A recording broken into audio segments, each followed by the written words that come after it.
There's a tradition that our Navy has lived up to over 100 years, and that is a tradition of service to the country, and an opportunity for the country to celebrate that.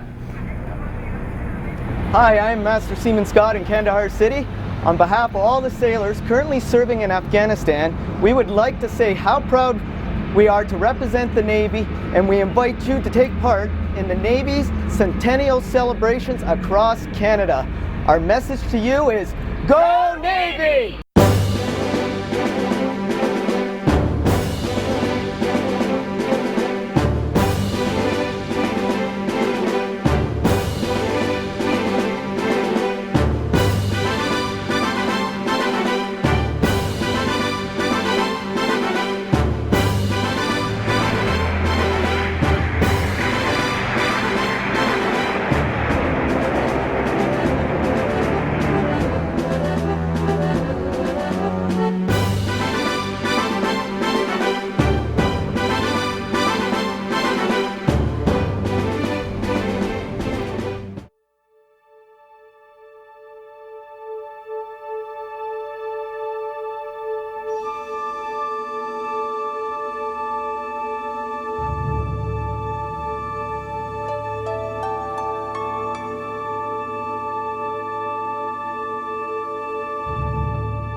Stand down. Ease. Stand easy. Let me begin by acknowledging the Songhees and Squamish nations in whose traditional territories we live, we work, we gather today. Aichika, welcome to the city of Victoria. I want to welcome all our guests today, council members from around the region, members of the Legislative Assembly, and all of our community leaders. But most importantly, a welcome to all the officers and families on this day of celebration. I present to you your Navy.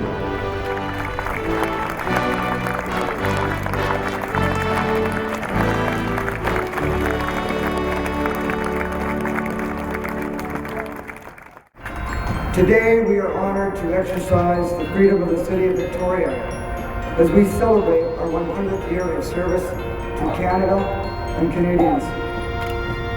We could not be prouder of the community we call home, and we are most grateful for your proclamation, recognition, and support for the men and women of Maritime Forces Pacific, Canada's West Coast Navy formation. From its humble beginnings as a Royal Navy outpost in the 19th century, your naval base at Esquimalt today forms the core of Canada's defense and security in the Pacific. When needed, Canada's Pacific Fleet has answered the call through 2 world wars, the Korean War, the Cold War, and for the past 2 decades, countless conflicts around the globe, including Afghanistan and the resurgence of an age-old threat, piracy. The Canadian Navy continues to excel, punching above its weight class and fulfilling key leadership roles at home and around the world.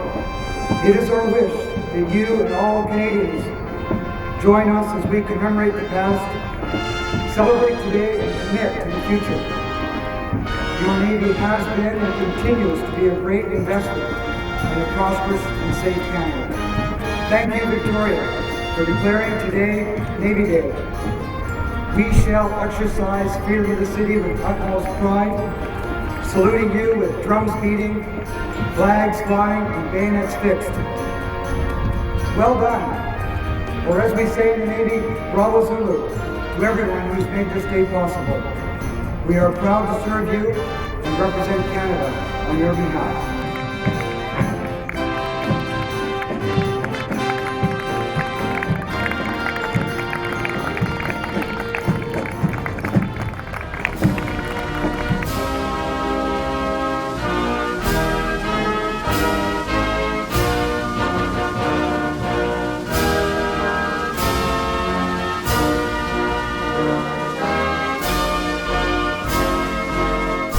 The men in uniform never wonder whether your country stands behind you. If you ever thought in your heart, I wonder if the people in the community stand with you.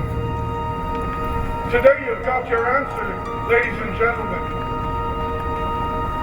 British Columbia stands with you. Canada stands with you.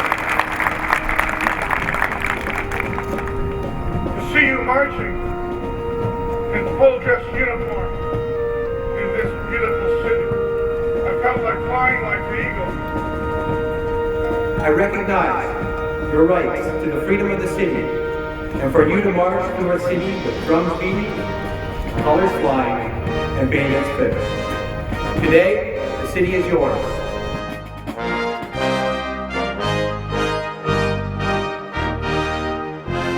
Change of command is both a time-honored military tradition and a celebration.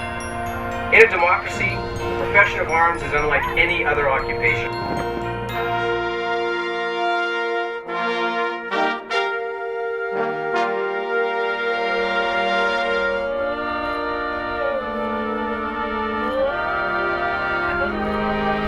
The past 3 years, Maritime Forces Pacific Joint Task Force Pacific has been profoundly blessed to operate under the leadership of Rear Admiral Tyrone Pyle, who has brought deep intellect, creative thought, and the gift of strong sensitivity to meet all of the challenges of his busy tenure. He's led this coastal team with true dedication and a tireless professionalism from which we've all benefited. We ask God to bless him and his family. The ground we are on is not only historic for our Navy, but is part of the traditional lands of the Esquimalt and Songhees First Nations that border our formation. Almost 100 years ago at this very site, the Union Jack flown by the Royal Navy was lowered as Esquimalt Dockyard was transferred from British to Canadian command. Like many distinguished admirals before me, some of whom are here today, my work at Maritime Forces Pacific, Joint Task Force Pacific, and Joint Task Force Games is done. Yeomen, haul down my flag. Another characteristic of Ty's that stands out is his passion for people. This is evident in his personal leadership and involvement with diversifying the workforce, and particular in caring for his personnel and their families. He and Deb have been instrumental in building relationships throughout British Columbia and the military community to the most positive and supportive they have been in decades. As someone once said, the measure of one's success is not in what one has accomplished, but in those who are lives to touch. There is much that he's built, and indeed, much that is in the process of building because of him. Enjoy your return to the waterfront. Your own brutal moment in time is yet a ways off. And in the interim, you have the opportunity to write the next chapter in the story of this superb formation. I consider myself most entirely prepared and ready to assume this position. Admiral, I stand ready to take the watch and ready to do my duty. I have the watch.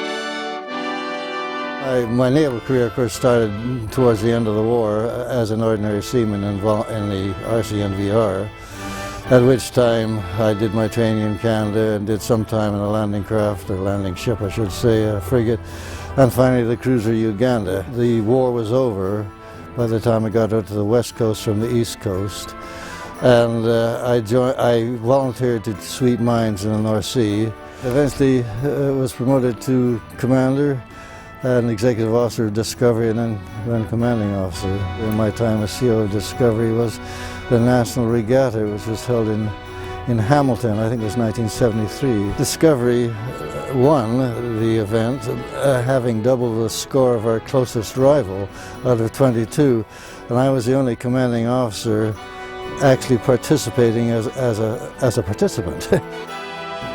HMCS Discovery is Metro Vancouver's Naval Reserve Division. whose role it is to recruit and train sailors for the Navy. Our base, HMCS Discovery, was the headquarters for the combined Marine forces for the Olympic security. And it was very exciting to have that role and to be a contributor in Canada's largest domestic security operation ever undertaken.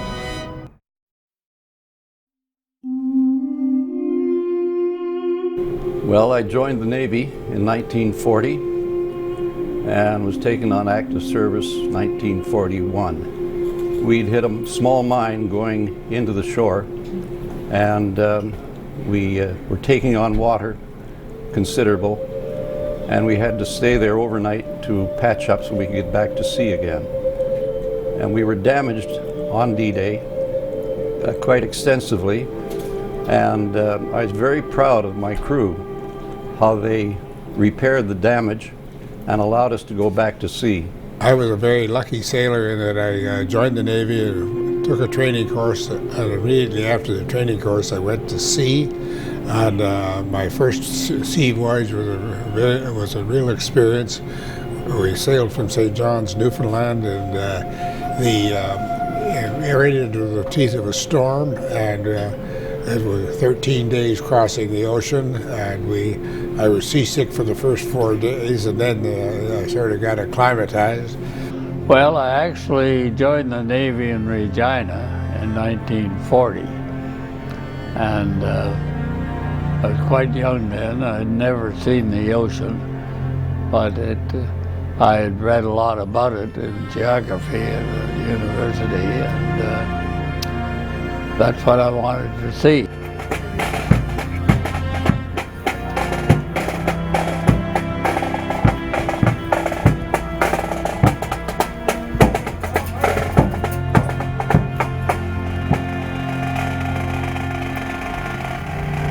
All we have we owe to them, men and women who lie buried in foreign lands and in the seven seas, sailors who went down to the sea in ships and died in the service of their country, and in doing so, preserved our heritage.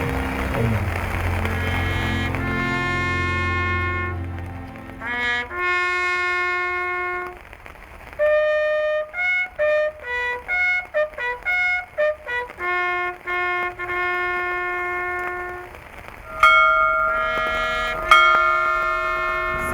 They do not answer. We wish to thank HMCS Discovery for honoring us with this party and the planting of the beautiful Navy Lady Roses. We like to think that for a few years at least, after we are gone, they will be beautiful, gentle reminders of our roles in the Navy. We hope our naval cadets will remember today's events and be inspired to carry on the traditions of service to Canada.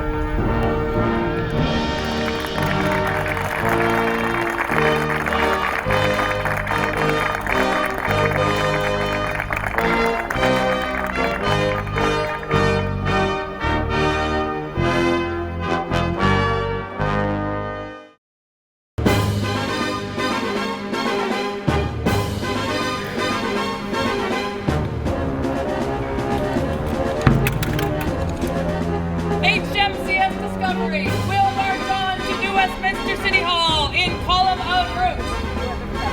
Move to the right in column of route.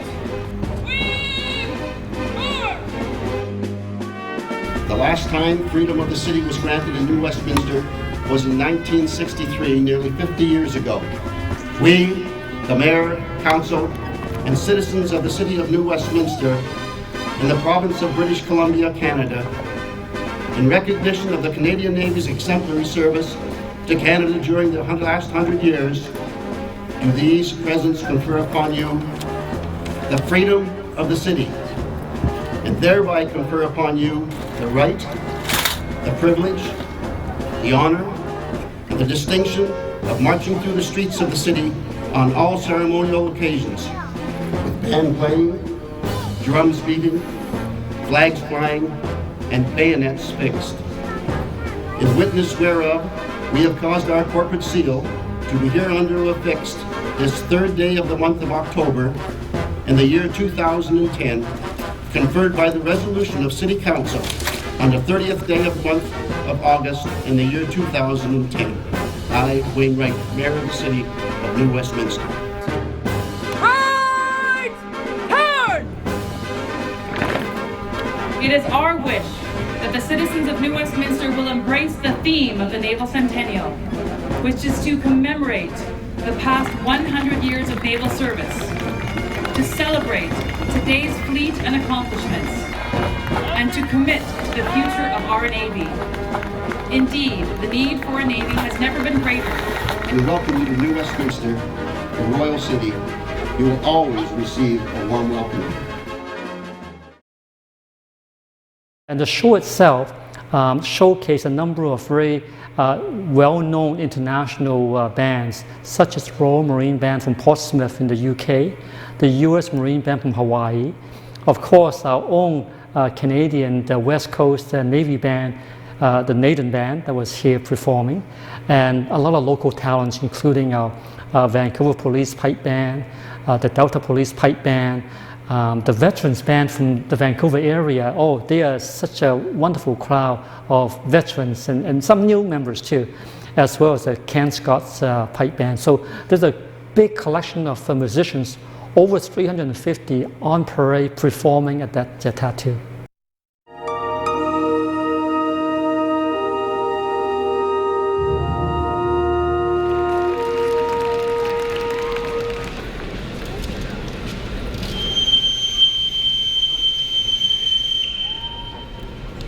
Navy 2010